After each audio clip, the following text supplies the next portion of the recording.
পৃথিবীর সব ক্রিকেট দলে নেতৃত্ব পরিবর্তনের ঘটনা স্বাভাবিকভাবে হলেও বাংলাদেশ ক্রিকেটে নেতৃত্ব বদলে ঘটেছে বহু কাহিনী।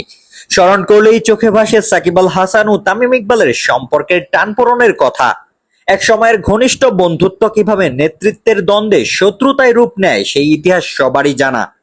যে কোন দলের রেশ এখনো বয়ে বেড়াচ্ছেন সাকিব তামিম, পায়নি সম্মানজনক বিদায়ও।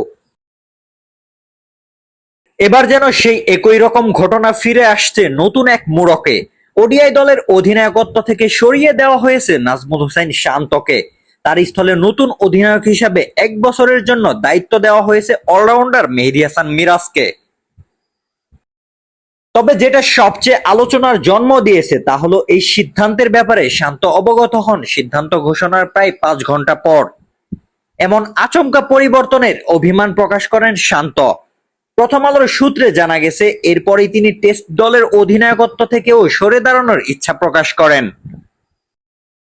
নতুন করে প্রশ্ন উঠেছে, এই নেতৃত্ব পরিবর্তনের ধাক্কায় দীর্ঘদিনের বন্ধুত্বে কি চির ধরবে শান্ত মিরাজের মাঝে? তবে বিষয়টি নাকচ করেছেন নতুন অধিনায়ক মেহেদী হাসান মিরাজ।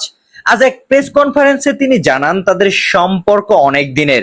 অনূর্ধ্ব 15 থেকেই তারা একসাথে খেলছেন, দলের স্বার্থে তারা একসাথে কাজ করবেন। এই বিষয়টিকে আরো ইতিবাচক করে তোলে শান্তর অভিনন্দন বার্তা। অধিনায়কত্ব পরিবর্তনের ঘোষণার পরপরই সামাজিক মাধ্যমে মিরাজকে শুভেচ্ছা জানান বন্ধু শান্ত। তবে সবকিছুর পরেও প্রশ্ন থেকেই যায়, এই সম্পর্ক কতদিন ইতিবাচকতা বয়ে আনবে।